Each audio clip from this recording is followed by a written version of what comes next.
Wesley's like a hard one though, because it's so like, oh, like golly, where do you like start?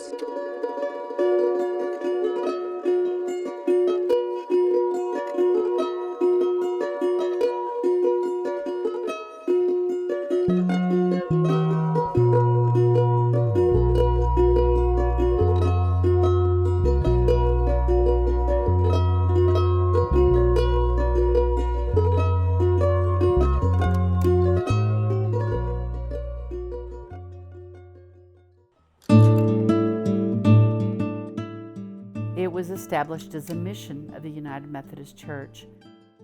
And when it was first decided that they would have Wesley Community Center, the United Methodist women at Polk Street felt there was a very need for that. It was for the barrio, mostly for Hispanics, but not just for Hispanics, but anybody that was living within the bounds of Greenwood and Sandburn School, and that's what it was. That's what it was to start off with, and it was just to be able to help the community better themselves and be a part of the community. And Maria Fields was the one that wanted to start something out here. And the amazing thing was she couldn't even drive. And so she either took a taxi to come out here to work every day, or else someone would bring her. And she was very instrumental in getting this started. I was pastoring a church first, in Crosbyton, and a minister friend of mine moved to Amarillo, to the church down there.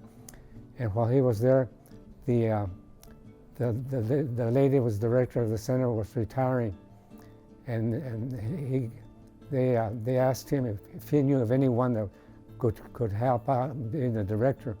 So he contacted me and said if I would be interested in coming to the center, and I said yes, by all means, because that's what I was cut out to be. I thought that I was more a social worker more than being a pastor from a church, and that's how I came to Amarillo, and they went ahead and hired me as the executive director of the center. When it started, it was providing a kindergarten, especially to teach children English and to get them ready to go on to first grade. The health department would come by every week and have shots or whatever the children needed. And and then they had sewing classes. That was the only thing that there was for the community itself, for the girls. Then when I got there, I continued with that, but I didn't think that they were involving enough people in the activities that they were having. So I decided, first of all, to develop some kind of sports for the kids, like baseball, basketball, football, and those were the three main sports that we were involved with. And that drew a lot of the children into the center and became acquainted with the center. Everybody was able to be part of that stuff. There was not a program, I guess you could call it a program. There was not a sport that you were excluded from. If you wanted to play, you'd play. And if you weren't any good, they'd make you better. He was involved, man. He was not, he didn't smell like his office. He smelled like the kids. And he cared about the kids. And so much so that, he'd be the coach when there wasn't a coach. And so he helped a lot of people. And a lot of people really owe him a lot of respect and honor because, he was a dad to a lot of kids that didn't have dads. He was an encourager to the people that had discouraging lives. And he was a hope dealer. Jacinto Aldereto's vision was so broad, and he understood how we needed to break barriers, the barriers that divided people by ethnicity, so that we could all be one people and recognizing, that we have the inherent gifts from God, that we are loved, and that we all have much to contribute to a society together. I faced a lot of barriers at the center, especially with the Anglo community, because they didn't consider the Hispanics in Amarillo at the time. Hispanics were not included in anything. They didn't expect anything from the community, and they weren't involved in politics. They weren't involved in anything else. And my main concern was to get the people involved with Amarillo, not just with the barrio. That was one of my main focuses, to see that we were just as American as anybody else, and even more so. And I wanted to make the community believe that nobody else was going to do it. They had to do it. And if I could get that across to our people, then I was doing my job. I was very much involved with Cesar Chavez and the program that Cesar Chavez had with our Hispanics. And at one time, they were striking not to buy lettuce and some things like that. And they had a group from Cesar Chavez that were coming through Amarillo, and they asked if I could house them, and we did house them there at the community center when they were going to the east. The officers of the community center didn't like it, and they called me in and they asked me why did I do that, and I said because I believe in what they're doing, and they were helping the community. And they told me then, well, we don't want you to do that anymore. So a week went by, 2 weeks went by, and another group was coming by Amarillo again from them, and I still housed them. And then the community found out about it, and they said, we told you not to do that anymore. Why did you do it? Because it's a need that needs to be done. So they called a meeting to fire me to that school. And then Pete Mendez, who was one of the leaders in the community, found out about it, that they were trying to fire me. So the night that they had the group to fire me, he brought a group of people to the community center and interrupted them at the time. And they said, if you fire him, you might as well close the doors to this community center, because none of us will be attending. And that changed the minds of the people. They didn't fire me, and they knew then what I was doing for the Hispanic people, and that changed the whole thing. And from then on, the center was known in trying to help the community become better themselves and to become involved with the community, and that really helped our people realize that they could do something, and Pete Mendez and the group did at that time. Like one of the things that I started from the very beginning was I got the people involved in cleaning up the community, and we organized the community to clean their alleys. Then the other thing was that I was interested in for the children to get an education. Jacinto knew that, there were so many kids that weren't graduating. In fact, there were so many kids that weren't even coming to high school. They dropped out 7th, 8th grade. And so whenever he saw that, he was like, okay, we need to do more. We started off as this community center. Actually, they started off cleaning alleys, but we started this community center. And then he said, it all starts with education. He starts thinking it all starts with education. And so that's when he decided to form a group, Los Barrios, that is part of the Wesley Community Center, to focus just on education. Los Barrios de Amarillo, we like to call it an arm of the Wesley. So just to give you scale, obviously Wesley 70 years and Los Barrios 50 years. So it was birthed here with two main arms. One was education-based. They were addressing high dropout rates in high school, and that was absolutely one of their initiatives. And they were primarily, believe it or not, politically activists at the very beginning. Through the Barrios de Amarillo, we gave scholarships to our young people as they graduated from high school for them to go on to the university. And that was one of the best memories for me, is to see some of these young people graduate and then go on to school, higher education as far as college was concerned. It grew when I was there. And we were having We had our services in a house, in an old house. That's where we had our services before.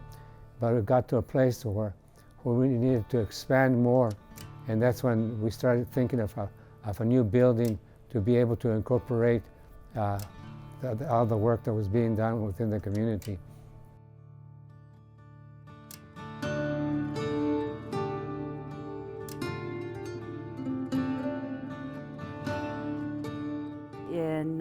In about 1979, I had my first visit at Wesley Community Center.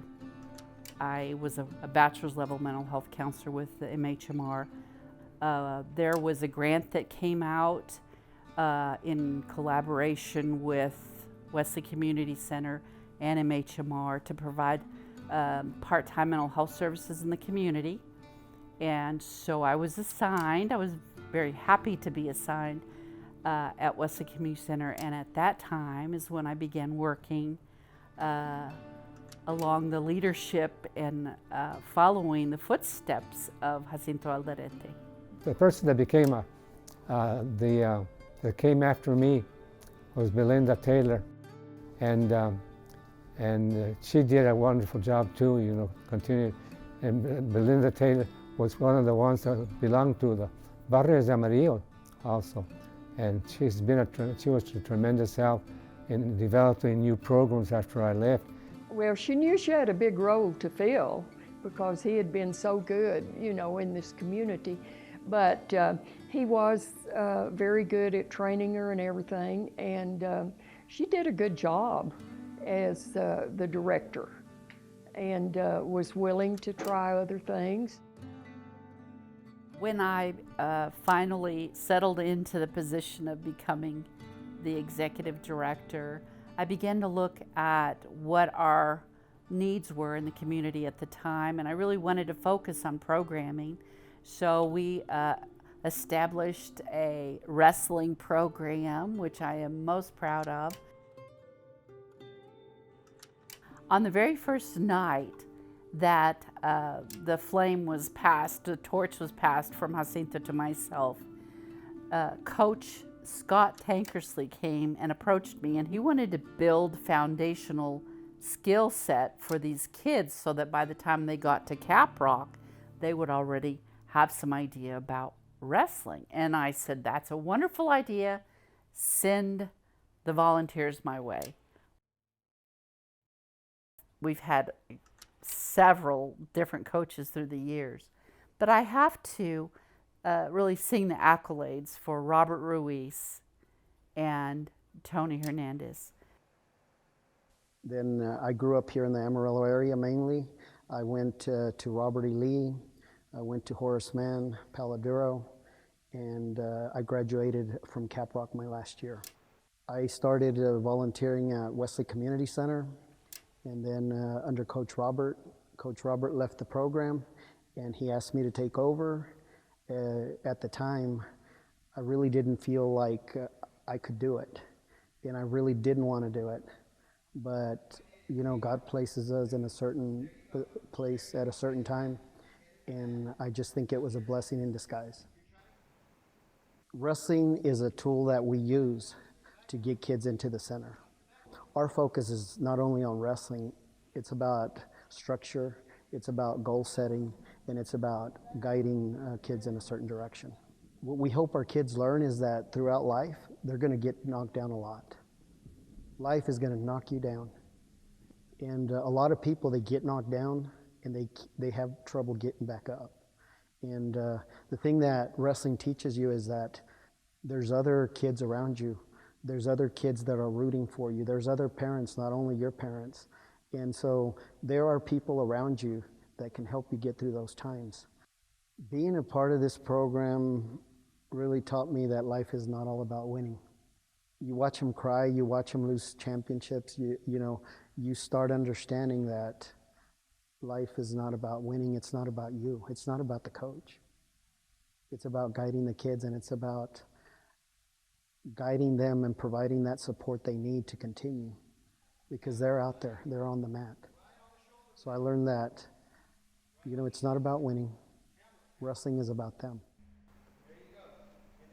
We did establish the youth modeling program called Behind the Scenes, again to address those self-esteem issues that adolescent and young children experience at being Latino, you know, always trying to figure out, do I fit in or not? As when there's not enough food and not enough time from parents' attention because they're working long hours or 2 jobs. When there's not enough, it's easy for children to internalize that perhaps I'm not enough. And so we have to look at those self-esteem issues broadly and keep promoting how much we have to contribute as Latino people. After 3 years of being at Wesley as the executive director, I would go over those first 3 years and continue to provide mental health services at my practice. I realized that I could bring the practice to the center, and so we are continuing to provide mental health services there at the center. It's free of cost. I look at the Wesley as a ministry. It's just an extended ministry of the church. And so they're giving people not just a hand out, but they're giving people a hand up to be able to become great. And so I see what they're doing daily. You know, we're right down the street. And so I see them daily helping people, whether it be in childcare or helping people with, you know, necessities like food. The Wesley's always there to kind of be an anchor in our neighborhood. I remember a couple of our wrestlers and even our first coach himself who would say, sometimes we only had a can of green beans in our cupboard, and I would come to Wesley and food would be provided. The food is awesome. It's always been amazing. And even today, man, there's 2 ladies back there that just, I mean, they slay in the kitchen.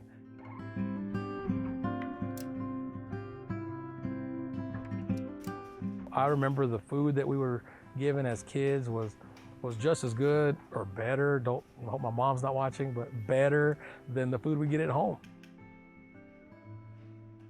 Wesley Community Center is open to serve anyone throughout Amarillo. It isn't just the barrio, and we have had that experience in with the variety of services that we've provided, whether it's mental health or our behind the scenes modeling program or our daycare or our summer camp or our wrestling program or our toy project or the coat project.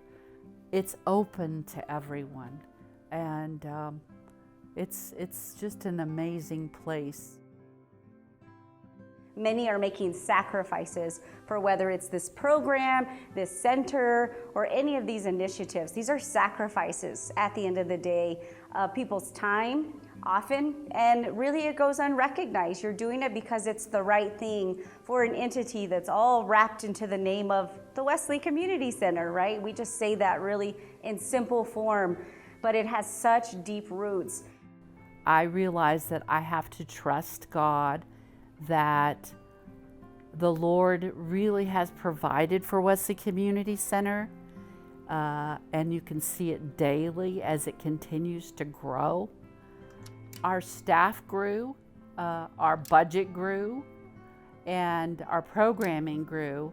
We eventually got funding for the Wesley Wrestling program through the city of Amarillo. We also applied to become a United Way agency, and we are and have been a United Way agency since that time and received support from them. And so we've expanded, I believe, our collaborative efforts over the years, and so we just found that the lines kept exceeding just the barrio.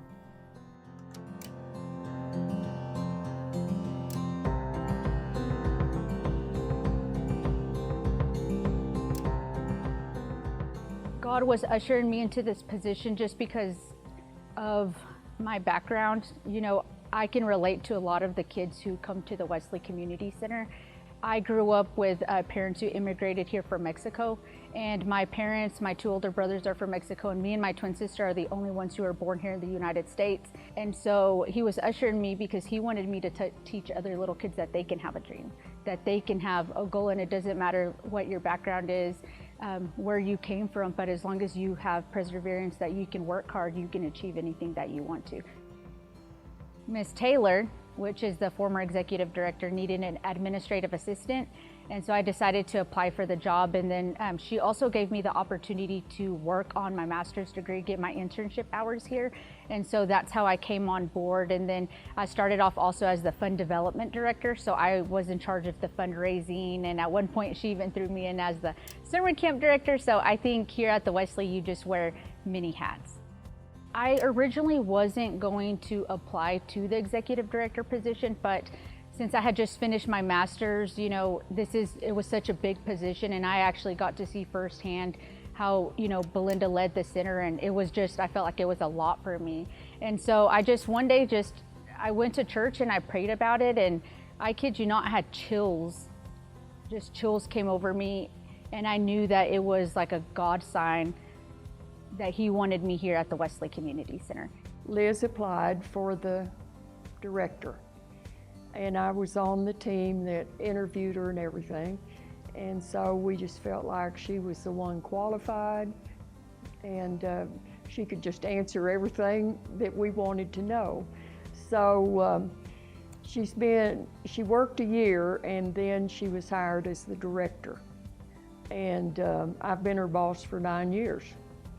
And she's just outstanding to work with. When I first came on, I was so young. Everything just was so intimidating to me, and you almost have to do your own thing, because if I start thinking about Jacinto and Belinda, I get so intimidated just because they're these big giants in the community. I just had to kind of find my own way of my leadership, of how I was going to talk to the community, how people were going to accept me as the new leader. And so it took a while, but I think people are, you know, now after 10 years, they've just, you know, they know that I'm here and I'm very genuine about what I bring into the community, what I say, and that's taken years for me to, you know, have the community trust me. So when I first came on, I think that was one of my biggest struggles, is everybody just thought I was just going to come in and change everything and implement new programs, but we actually still have all of the original programming. We have our child care programming that serves children as early as 6 weeks old, all the way to pre-K. We have after school program, which is K through 12th grade, summer camp program, senior citizens program, counseling and play therapy, wrestling, behind the scenes youth modeling and mentoring program. Amarillo Wesley Community Center is set up like a pipeline. We start kids as early as 6 weeks old to 12 years of age in our after school program, because we are a licensed facility. Then we have children that go through our wrestling program, our behind the scenes youth modeling and mentoring program, and then they get a scholarship with Los Barrios de Amarillo. And there are senior citizens in there who have kids in our after school program. They have their grandkids in the daycare program. If senior citizens don't have the transportation to get their medicine, we take them to the pharmacy, we take them grocery shopping, we provide transportation to social services activities. And so our senior citizen program happens to be a very prominent program, not only here at the Wesley, but in our community. The Wesley is known for ministering to little children, to junior high and high school age children, and to the seniors. And that is exactly who lives here in this neighborhood. And knowing that they're going to be reached and touched, this is why they're excited about it. Whether you're addressing child care issues or our senior citizens, or even our just little daycare needs, really those families' needs are being addressed here at the Wesley. And when you're receiving the other end of that, the benefit is that you really just feel like family and a part of the family. The Wesley's always been just such a welcoming place to so many. And I think the difference is that this is through generations, and that really is what makes the Wesley so different. Oh, the senior citizens program is great. I've been here several times, like for Thanksgiving and all, and those people are just wonderful. And I know that they have taken them on trips, you know, like to Albuquerque and different places for a day or two, and it's been really worthwhile for those senior citizens because they don't get to go and do a lot of things.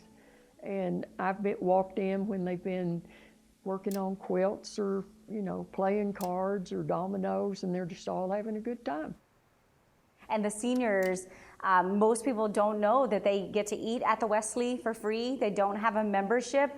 The Wesley takes them, there's dances often. I get to see a video from their dances. They have taken trips over the years. I mean, they have quite the little social life. I think sometimes I want to join some of these trips. Like, they have a great time, and it just shows. I think they absolutely feel a part of the Wesley.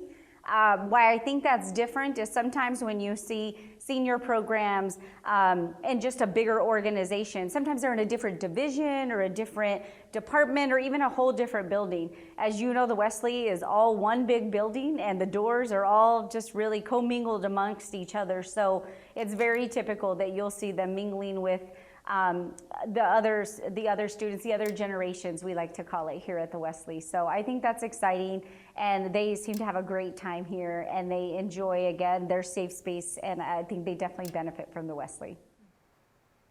We also have our wrestling program that services over 130 kids throughout the year. We start them here as early as 4 years old, and then they go on, when they're 15 years old, they go to high school, and then they compete there. And one of the things that most recently, in about 3 years ago, Coach Tony implemented a scholarship program. So if kids go through our program, they volunteer, they become leaders, they can qualify for a college scholarship that they can use in their initial college expenses. And so that program has really grown. Coach Tony is one of the most hardworking coaches that you'll ever find. I have big dreams for what we need to do as far as some of these kids. I think we can help the community kids that, you know, want to come and learn wrestling, but we can also help kids that really want to make wrestling a priority and that want to gear themselves to going, you know, through with it all the way through high school and even into college. Everyone structures their program the way they want it. And I've just been lucky with Liz Rascona Daniz and Blenda and Coach Robert. The way their mentality is about guiding kids and about making sure kids go in a certain direction. And it took me years to figure that out, but now I'm just glad that my main focus is to keep guiding kids in a certain direction, so when they leave our program and they're out there on their own, they're able to make better choices also. Ready. Amarillo Wesley Community Center acquired a new church, which was the former Kingswood United Methodist Church, and that was under the leadership of Reverend Tony Bailey and Reverend Felicia Hopkins. They left it as a legacy gift to the Amarillo Wesley Community Center, and so now Wesley Community Center is able to build our ministry, but in the South Lawn area of Amarillo. In 2018, I was appointed to Kingswood United Methodist Church, which is the building that the South Campus is going to be. And about a year into my time serving there, we realized that Kingswood was going to have to close. And so when I met with the Ad Council, I said, we basically have two choices. We can choose to kind of gimp along for a year and a half, because that was basically about the funding that was left, and to spend the money on ourselves, or we can choose to close and to leave a legacy. Knowing that this church was established in wanting to minister to children and adults, I said, you know, God, who would be available? Who would be so good at fulfilling that dream so many years ago? And immediately, the Wesley Community Center came to mind. And so I went to my district superintendent and shared that vision with her, and she thought it was a great idea. And so she came and she went and she asked Liz about that, and Liz just began to cry, because she had been asking God to show them what they needed to do, because they needed to expand, they needed more space. But they were thinking in terms of, I think it was a lot that was across from the East Campus. And so she never dreamed that God had a bigger vision and establishing the South Campus, and so it was just really neat in the process and the journey of getting that to happen. Over there, we're planning to implement a after-school program, a summer camp program, a child care program, and a senior citizens program. So we're really excited about that project, and we have already a lot of support behind it. But I think what we're most excited about is that just like here, that Wesley is the heart of the barrio, we want the South Campus to be the heart of South Lawn. And so we know that we have a lot of work to do in building trust with that community, but we have a lot of support, and that's what's important. But the goal is for the Wesley Community Center to be able to open in January. What they are waiting on is some of the grant and funding that is in the process, and we're just waiting to hear the answers from that. And I don't think it'll be a whole lot longer. It's just a matter of waiting to hear from those people who do offer the grants to give the green light.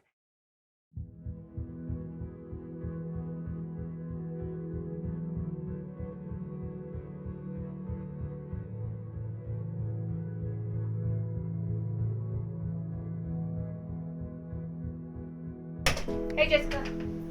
Hey Liz, how are you? Good, how are you? I'm out of breath. Every time I get these calls, I get so nervous I start like losing my breath.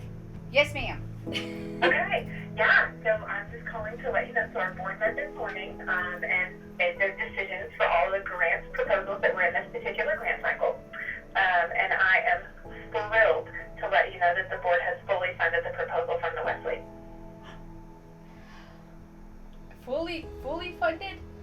Yes, so they awarded $330,290 to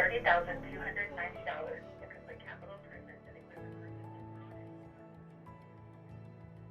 So that was Jessica Tudyk, and she's with the Mary E. Bivens Foundation. So we had wrote a grant, me, Christina, and Sonia, and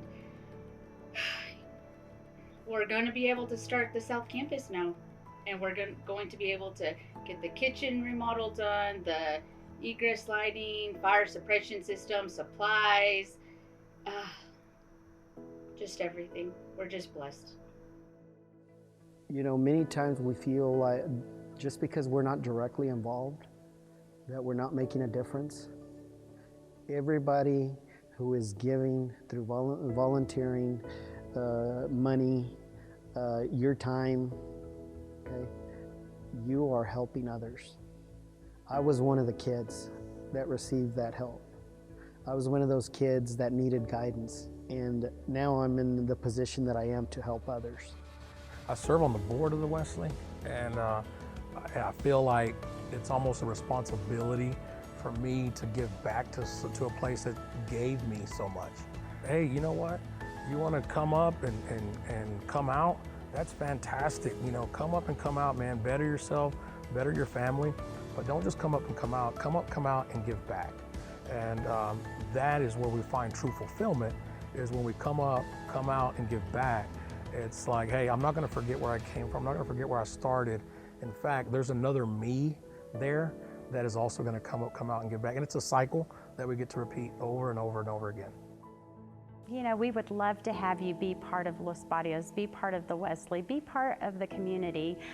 It just is a great chance to get to know another organization that maybe you didn't know very much about, but once you're in, you're going to love it, you're going to be invested, I can promise.